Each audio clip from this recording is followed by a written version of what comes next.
正段消息，继续来看，郭台铭要选总统的态势是愈来愈明朗了。第一，伊昨伫新北市土城的庙口演讲，甲台卡的民众来话讲，若是出来，希望大家甲支持。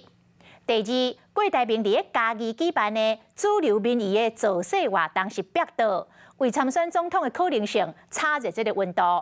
第三，郭台铭是率先向在野阵营来发话，希望大家坐落来啉咖啡讲整合。动作会遮尔多，恐惊就是因为9月13中选会就要开始受理联署参选，也就是讲郭台铭是毋是要选总统，9月13就要做最后的决定。另外，在野整合的进度如何呢？郭文泰竞选办公室的发言人陈志涵讲，愿意伫个无前提的状况下，甲贵党的做伙坐落来讲。对我们的人民有服务的热忱，这就是我们为台为民的郭台铭。来到会场，现场就一直出现加油声。贵党的受到邀请来到嘉义尊丰饭店，现场开超过50桌，被说是郭台铭的造势大会。如果赖清德当选，美国现在为什么紧张？中国会不会紧张？这是人民的选择，我也不会离开。我全世界只有一本护照，我留在台湾。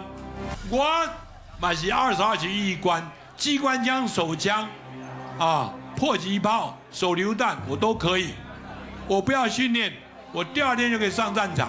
郭党的身躯边是嘉义地方的重要人士肖家班，隔壁的前婚姻馆长张英美嘛徛在小天，比郭文泰先来到嘉义。郭党的主流民意系列的造势活动大声登场，保留伊参选总统的可能性。总统你选人，我无党无派，我出来选，大家给我小点好不？好，多谢多谢，谢谢哈。郭党的前一天来到新北市邦桥的庙口，直接踏入去好友旗的地盘。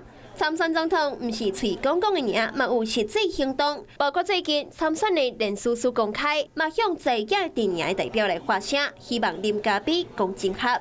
郭党的动作这么积极，根据了解，就是因为9月13号开始，中选会将会受理申请总统、副总统选举的被连署人。对于郭台铭是不是要连署参选总统，伫即天就要显牌，时间上自然有压力。因为我觉得，如果大家要谈什么事情，你必须要保持一个开放的态度。因为柯文哲这2天的说法是说什么都可以，大家会以为说他愿意当副手了，不是？没有，不是。你要保持一个开放的态度，在不预设前提的状况之下来进行它。好，在野嘉义的约会，民众党表示优先。那国民党党主席朱立伦嘛讲伊愿意讲，好友谊到打是无回应。外界关心，那是非立的阵营，无法度伫9月13号之前将合作敲好势。时到郭台铭的连署机械若是启动，就算最后无送出连署书，嘛一定会成做是绿营攻击的焦点，严重打击到非立的气势。9月13号连署的期限影响到南北，郭台铭嘛变成是非立整合的关键。嗨，大家好，我是颖彤。想要来抢先掌握最及时的新闻资讯吗？赶快订阅、按赞、开启小铃铛，锁定华视新闻的 YouTube 频道。